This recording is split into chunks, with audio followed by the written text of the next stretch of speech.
어디 감히 한덕수 정신도 못 차리고 지금 저런 망나니 같은 짓을 아주 매서운 저는 국민의 심판의 맛을 보여줘야 된다. 이익이 있는지 권한이 있는지와 관련해서는 헌법재판소가 달리 판단할 가능성이 열려 있어서 저는 개인적으로 가장 유력하고 효과적인 제동을 거는 카드는 탄핵밖에 없습니다. 다른 장소에서 네 사람이 모였다고 하면 모르겠어요.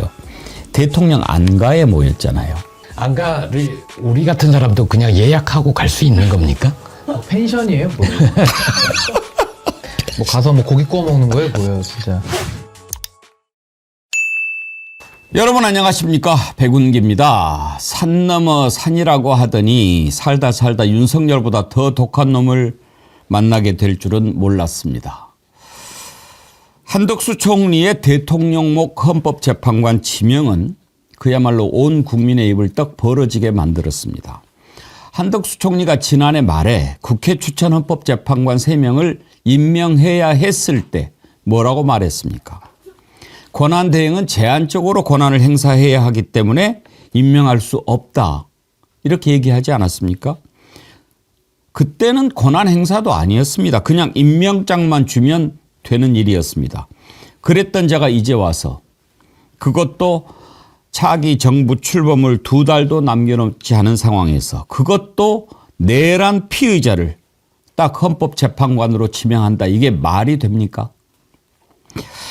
어쩌다가 한덕수 같은 사람이 만들어졌을까, 그런 생각을 해봤습니다.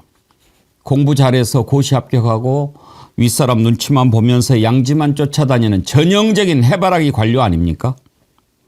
국가와 국민은 안중에도 없고 오로지 자기 보신과 출세만 생각하는 관료, 이런 자들이 항상 독재 정권에서 부역을 해왔고 나라도 팔아먹고 그랬습니다. 지금도 윤석열이 내란 실패 이후에 마음에도 없는 입장문을 발표했을 때 한동훈이 옆에 두 손 모으고 조아리고 서 있던 그 모습이 아른거립니다. 생방송 백운계 정치 1번지 출발합니다. 윤석열 파면시키고 이제 좀 새로운 나라를 향해서 팍팍팍 나갈 줄 알았는데 또 이런 자를 만나게 될 거라고는 상상도 못했습니다. 진작에 한덕수 탄핵해야 된다고 우리가 그렇게 얘기하지 않았습니까? 좌고우면하다가 이제 뒤통수 맞게 됐습니다. 지금 여러 가지 방법으로 뭐 권한쟁의 심판하고 그러는데요.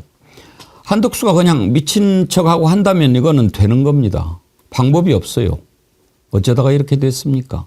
결국은 이제 이완규 같은 사람은 공수처가 제대로 수사해서 내란 혐의 밝혀내고 내란 가담 혐의 밝혀내고 구속하고 뭐 이렇게 해야 될까요? 그래도 임명하면 또 되는 거예요. 왜? 대법원에서 확정 판결 나기까지는. 어쩌다가 이렇게 됐습니까? 참 통탄할 일입니다. 통탄할 일. 일단요, 말이 안 되는 게 김보엽 수석님. 한덕수 총리가 지금 대통령 몫의 헌법재판관을 지명할 자격이 없지 않습니까? 없습니다. 권한도 없고. 없습니다. 거기에다가 어떤 사람을 또 지명을 했습니까? 이완규가 누굽니까? 이게 도대체 어떻게, 그리고 이걸 보면은요, 지금 4월 4일 날 윤석열 파면됐고 이제 며칠 지났습니까? 그런데 지명을 했다. 이런 사람들 지명하려면 인사검증해야 되잖아요. 대통령 몫이니까. 그럼 윤석열 파면 이전에 이미 다 정해졌다는 거 아닙니까? 맞습니다. 그래서 이거는 한덕수 손을 빌린 윤석열의 알박기 인사다. 윤석열과 그 일당들이 일찌감치 큰 그림, 그랜드 플랜, 빅피처를 그려왔고 그 계획이 드러난 거다, 이렇게 봅니다. 왜냐하면 그쪽에서는 아마 4월 18일까지 윤석열 파면 결정을 못 낼 것이다. 그러면 그 후임으로 넣어야 되는데 하고 미리 2명을, 이완규와 한판사 2명을 해놓고 인사검증을 한 거죠. 이완규야 법제처장이니까 이미 한 차례 인사검증을 거쳤다고 치더라도 그 나머지 1명은 최소 2달은 걸리거든요. 이전부터 준비를 해왔다. 즉 2명의 재판관이 빠지면 이 2를 넣어서 기각이든 각하든 하려고 했던 게 윤석열 일당의 그림이었다. 제가 놀라운 건 4월 4일에 파면 결정이 내려졌잖아요. 그럼 자기네들이 어떤 계획을 가지고 있었더라도 야, 이거는 무리다, 여기서 접자라고 해야 되는데 그 사람들은 내란 카르텔은 아직 견고한 겁니다. 우리 이거 밀어붙여도 할 수 있다. 밀고 나가자. 한덕수 이거 해. 라고 하니까 한덕수는 제가 얘기 듣기로 노무현 정부 때 괜찮았다고 합니다. 눈빛도 총명하고 말도 지금처럼 어눌하지 않았대요. 노화가 급속하게 진행됐고 총기도 이미 잃었고 심지어 그보다 더 심한 얘기를 하는 분이 있습니다. 어떤 단계까지 이미 들어가 있는 거 아니냐. 대한민국이 위태롭다. 이렇게 얘기를 하니 한덕수야 뭐 그냥 그 대행을 하는 거죠. 내란 수계에 대행을 하고 있는 거죠. 내란 카르텔 참 적확한 표현입니다. 우리가 내란 세력 했는데 이거야말로 내란 카르텔이죠. 그런데 장윤매 변호사님, 저는 한덕수 총리 이렇게 하는 걸 보고 이거는요, 위헌적인 행위 아닙니까? 헌법을 위반한 것뿐만 아니라 국민을 능멸한 것 같다는 생각이 들어요. 이거는 완전히 국민을 우롱하는 거고요. 차원을 넘은 거예요. 그 정파의 문제도 아닙니다. 이거는 헌법학계에서 이렇게 표현하더라고요. 헌법을 모독했다고. 저 정말 모독과 모욕했다고 생각합니다. 본인이 내뱉은 말이 있어요. 본인 권한대행이기 때문에 심지어 국회 추천 몫은 임명하는 게 형식적인 임명권 행사기 때문에 된다라는 게 사실 중론이고 다 일치된 의견인데 그것도 못한다 그랬어요. 그 육성에 남아 있습니다. 자긴 대행에 불과하기 때문에. 인사권이야말로, 왜냐하면 헌법재판관 3명은 대통령이, 3명은 국회가, 3명은 대법원장이 했을 때 이 3명 대통령 몫이라는 건요, 국민들이 선출한 행정부의 최고 수반으로서 그 권한을 헌법적으로 부여한 거예요. 대통령 대행은요, 대통령이 아닙니다. 이런 적극적인 인사권 행사할 수 없어요. 하는 순간 위헌이고 위법입니다. 권한쟁의 심판이든 가처분이든 다 법의 심판을 받게 될 거예요. 이거는 할 수가 없는 거예요. 그리고 왜 더 무리한 이완규라는 그 법제처장을 그 자리에 앉힙니까? 내란의 공모자로 피해자로 입건이 된 사람이에요. 이 정부 들어서 어떻게 했습니까? 행안부 경찰국 신설, 법리에 어긋나는 부분이 있었죠. 법무부 인사검증당 설치, 우리나라에서 언제 법무부에서 인사검증을 했었습니까? 이건 선례가 없기도 하고, 그리고 검찰 수사권을 시행령으로 다 원복시키는 때 된다. 법에 맞다. 이 사람은 법률 전문가가 아니에요. 이 말인 즉슨 윤석열 대통령 파면에 대한 불복을 하겠다는 걸 사실상 간접적으로 시사한 겁니다. 이거 그냥 둘 수가 없는 사안입니다. 그러면서 누가 뭐라고 그럴까 봐 뭐 이건 내가 아주 결단을 내린 거다. 뭐 이런 식으로 이야기하더라고요. 그러니까 이게 참 법적으로는 말할 가치도 없이 지금 할 수 없는 원천 무효의 일을 한덕수가 대형 사고를 친 거고요. 헌법재판소가 6공화국의 헌법의 상징적인 기관이면서 333 원칙이라고 하는, 어떻게 보면 헌법을 수호하기 위한 우리 헌법의 최후의 보루기관이거든요. 이번에도 윤석열의 내란을 물론 우리 국민들이 나서서 1차적으로 막았고, 그 파면을 완성시킨 기관이 헌법재판소 아닙니까? 그러니까 헌법을 수호하는 기관인데, 헌법을 수호하는 기관의 재판관을 아주 반헌법적이고 아주 위헌적이고 아주 월권적인 방식으로 한덕수가 지금 자기 마음대로 원천 무효의 짓을 해버린 겁니다. 그래서 이거는 뭐 말할 값어치가 없는 원천 무효의 상황이고, 저는 그렇기 때문에 지금 비유를 하자면은 이 조폭 두목들이요, 조폭으로 그 마을을 접수하기가 어려우니까 아예 그냥 경찰서까지 조폭들이 장악해서 경찰청장을 그냥 조폭들이 하겠다, 지금 이런 거랑 비슷한 상황으로 저는 보여지거든요. 그래서 헌법재판소를 이자들이 내란으로 나라를 못 잡아먹으니까 아예 헌재로 들어가자, 이 내란의 집단들이. 그래서 저는 이거 반드시 막아야 되고, 전 이완규를 절대로 저 헌법재판소에 100m에도 근접할 수 없도록 저는 모든 우리 국민들이 나서서 막으면 충분히 막을 수 있고 좀 막아야만 한다고 봅니다. 이번에도 EBS 사장으로 지금 신동호 갖다 앉혀놨는데요, 그 전 간부들과 직원들이 일치단결해서 막아냈거든요. 저는 우리 국민들이 윤석열 내란 수개까지 지금 파면을 이끈 그 저력이 있는데 어디 감히 한덕수 정신도 못 차리고 지금 저런 망나니 같은 짓을 하는지, 저는 아주 매서운, 저는 국민의 심판의 맛을 보여줘야 된다. 지난해 12월 26일이었을 거예요. 헌법재판관 3명. 그거는 국회 추천이고요. 임명할 것도 말 것도 없어요. 그냥 임명장을 주는 겁니다. 왜? 대통령 몫이라는 게 있잖아요. 대통령 몫은 대통령이 하는 거고, 국회, 대법원 이렇게 딱 나눠져 있으니까 국회에서 통과가 되면 그냥 임명하는 거예요. 근데 그거를 임명을 못하겠다라고 하면서 내세웠던 게 헌법과 법률이었습니다. 한번 들어보시죠.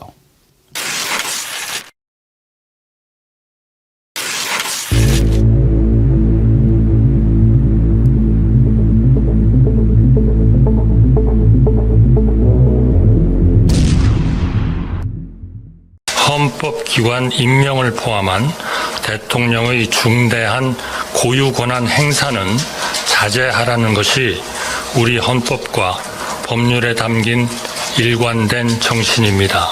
국민의 대표인 여야의 합의야말로 민주적 정당성을 확보하고 국민의 통합을 이끌어낼 수 있는 마지막 무기이기 때문입니다. 그 사람 맞죠? 맞습니다. 그리고 그 사이에 헌법이나 법률이 바뀐 것도 아니잖아요. 그 사람이 그 사람인데, 그래서 전 가끔씩 이렇게 이해가 안 갈 때는 최대한 그 사람의 입장에서 한번 서서 생각을 해보려고 합니다. 그 역지사지죠. 네, 한덕수 입장에서 왜 말이 이렇게 바뀌었을까? 그러니까 한덕수 입장에서는 대통령이 직무 정지 상태인 때의 대통령 권한대행과 윤석열이 파면된 상태의 대통령 권한대행은 그 힘의 크기가 다르다라고 생각을 할까라고 이해를 최대한 해보려고.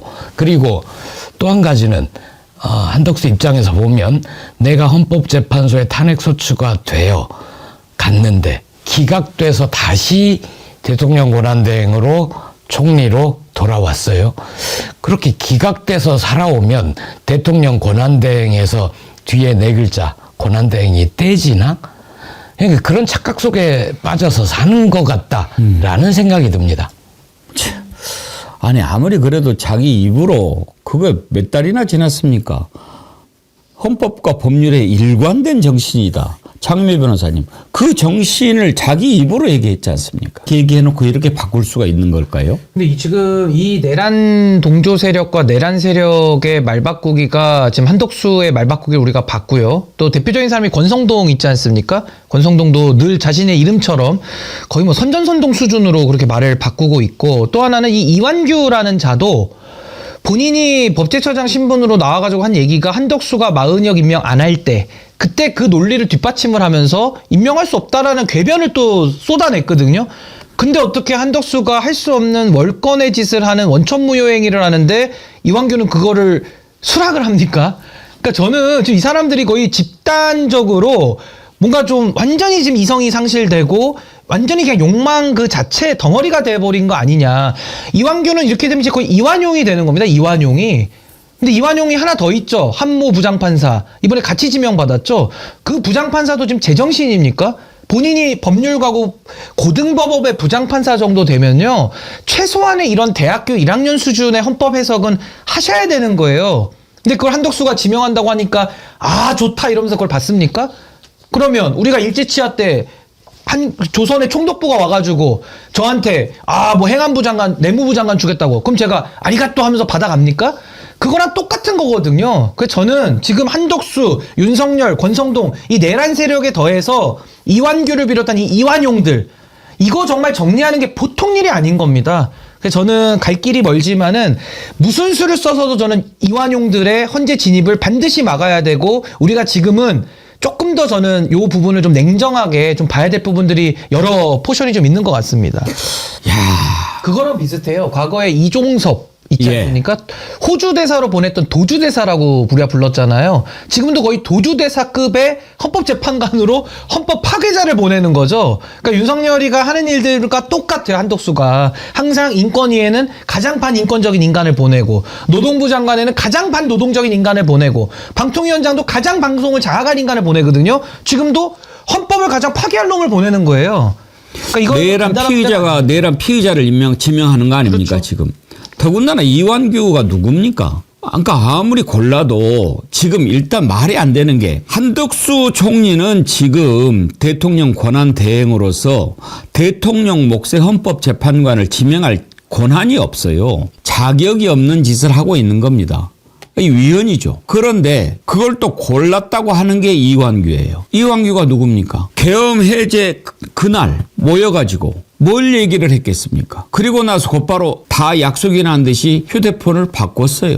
이건 누가 봐도 부정을 저지르고 증거를 동시에 인멸하려고 한 것 아닙니까? 그때 당시에 거기 왜 갔냐? 그러니까 뭐 박성재 장관이 그랬던가요? 뭐 어찌어찌 뭐 보다 보니까 1년이 지나가서 그 얼굴이나 보자고 송년 모임 가졌다고? 연말이고 해서 얘기도 좀 그동안 못했고 뭐 그렇게 얘기를 했죠. 또 내란 다음 날 안가에서 그걸 합니까? 이게 말 같은 소리를 해야지. 이게 말입니까? 오늘 재밌는 기사가 하나 있었습니다. 동아일보 지금 말씀해 주신 12월 4일 모임 관련해서 제목이 딱 그렇거든요. 이완규 계엄 다음 날 윤과 안가 모임. 윤과 안가 모임이라고 나와요. 그러니까 그날 안가에 4사람만 모였겠습니까? 네. 당연히 갔죠. 윤석열이 갔죠. 김건희도 갔을 수도 있죠. 그렇죠. 그걸 국회에서 부승찬 의원이 따져 물어본 적이 있어요. 한번 보시겠습니까? 안가를 이용하는데 대통령이 오지 않을 거라고 생각. 저는 안가를 누가 예약하는지 그런 절차 자체를 모릅니다. 다만 절차를 물어보는 게 아니에요. 아니 그러니까 저는 모르니까요. 그런 거를 절차를 대통령- 물어보는 게 아니 그러니까 어쨌든 대통령이 온다는 생각을 전혀 못. 절차를 물어보는 게 아니라고요. 그래서 아니라고 하지 않습니까? 그 몰랐다고요. 제 얘기는 예? 대통령이 참석할 거라고 생각을 안 해봤냐 이 얘기예요. 안 해봤습니다. 안가를 이용하는데 그럼요. 안가가 누구 집인데? 법제처장님 집이에요? 말이 안 되는 소리 좀 하지 마시고요. 거기까지 올라가셨으면 그거는 아니 그러니까 삼천도 의원님께서 안가 어떻게 아니 제가 생각하실지 얘기하고 모르겠지만 있잖아요. 처장님 말씀하십시오. 들으세요. 아니 말씀하세요. 꼽더라도 예. 아니 꼽더라도 들으세요. 말씀하시라고요. 듣고 있지 않습니까?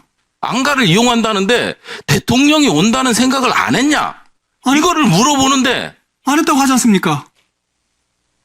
절차가 어떠고 저쩌고 했잖아요. 그러니까 그런 절차를 모르니까 대통령이 온다는 생각을 안 했다는 뜻이죠.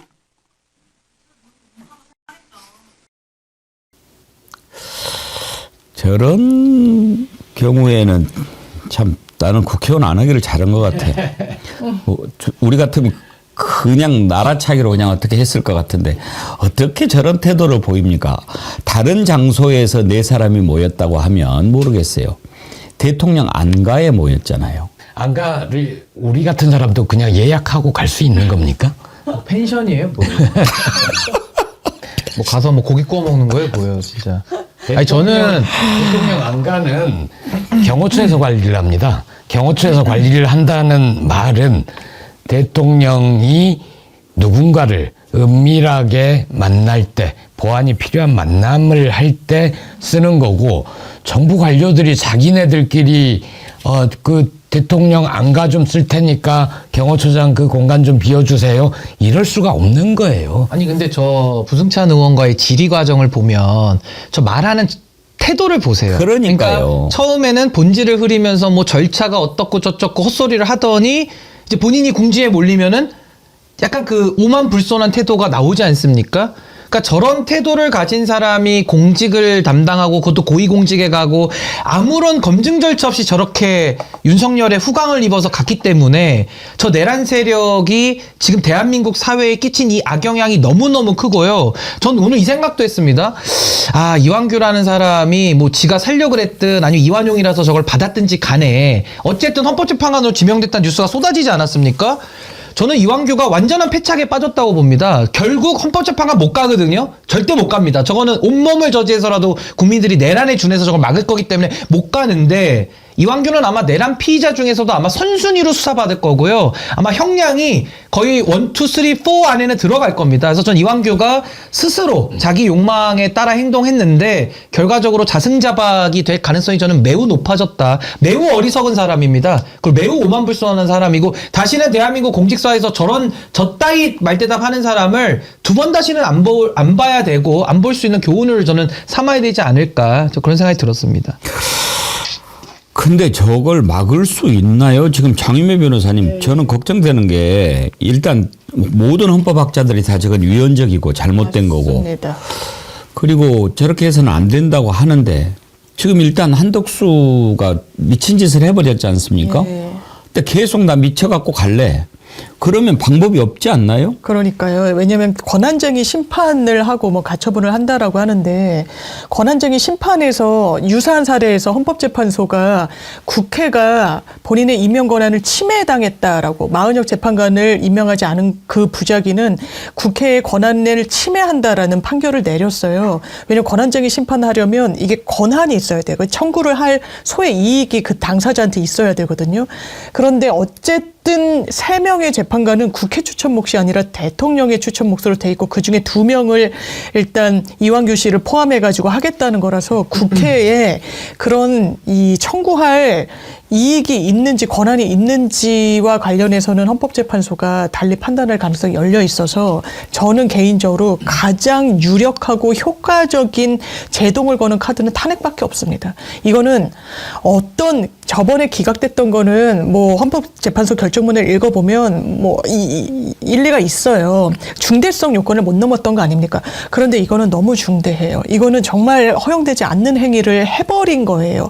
그러면 빨리 탄핵해서 직무를 정지시켜야지. 왜냐하면 우원식 의장이 안 받겠다고 하고 있잖아요. 인사청문회 절차 자체를.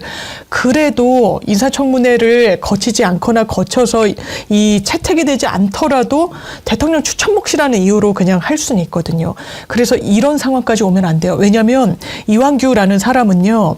헌법재판소의 결에도 맞지 않습니다. 혼자 이거 진보 보수 따낼 거 없이 법관으로서의 양심을 가지고 마은혁 재판관 임명하면 안 된다고 했을 때 자기는 이거는 임명하지 않는 게 맞다라고 이야기를 했어요. 이 부분 헌법 전문가라고 보여지지도 않습니다. 이거는 제동을 거는 게 그게 맞는 겁니다. 탄핵해야죠. 한덕수 저는 총리를. 이 부분은 탄핵이 필요하다고 봅니다.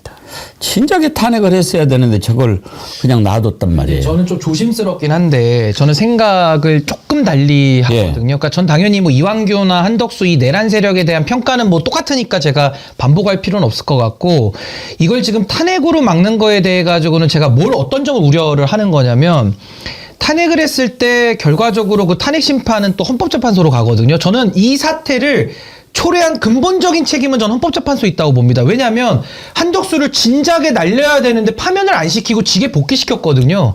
그러니까 강도한테 자신감을 심어주니까 와가지고 살인까지 저지르는 지금 이런 상황 아니겠습니까?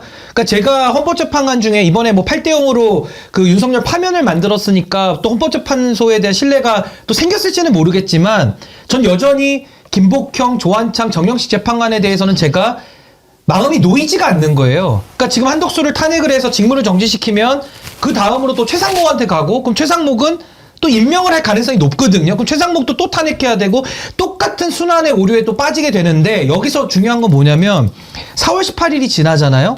헌법재판소 구성이 달라집니다. 이제는 멤버가 이렇게 됩니다. 정계선, 마은혁, 김영두가 있고요. 조한창, 정영식, 김복형이 있어요. 그럼 전 이 사람들이 탄핵 안 시킬 것 같거든요. 한덕수에 대해서도. 그러니까 이런 불안과 우려가 있기 때문에 저는 지금 뭐 많은 여론이지만 한덕수 탄핵으로 가고 있는 건 저도 알고 있고 저도 심정적으로는 100% 1000% 제가 동의하는 건 맞는데 한덕수를 지금 이완규를 저지하는 방법 저는 모든 가용한 수단을 다 쓰자는 걸 전제 위에서 한덕수를 지금 탄핵하는 부분은 저는 한 번 더 우리가 고민해야 될 부분은 분명히 있다. 이 결과가요. 지금 우리가 원하는 대로 당연히 이거는 말도 안 되는 짓이니까 당연히 탄핵 파면 인용하겠지. 전 그렇게 안 나올 가능성이 지금 헌법재판소 구성상으로는 좀 있다라는 점을 좀 말씀드립니다. 근데 이제 한덕수 탄핵과 파면은 좀 다르지 않습니까? 왜냐하면 이제 탄핵을 하면 일단은 직무 정지가 되고 이렇게 쓸데없는 짓거리 하면 이제 직무가 정지되네. 최상목은 이번에 같이 날려야죠. 그럼 이제 그 다음에 이주호인데 이주호 같은 경우에 이제 눈치를 좀 보겠죠. 그런데 만약에 계속해서 그 짓을 한다고 그러면 또 탄핵하면 되고 이제 파면의 문제는요. 어차피 지금 한덕수는 2달도 안 되는 목숨이 아닙니까? 새 정부 들어서면 총리 날아가니까. 그런데 파면까지는 탄핵 심리 기간이 한 얼마나 걸리나요? 대체로 지난번에 한덕수 3달. 그럼 뭐 그 안에 이미 뭐 지금 헌법재판소 구성이 어떻게 돼 있든 간에 한덕수 파면과는 상관이 없는 문제가 되니까.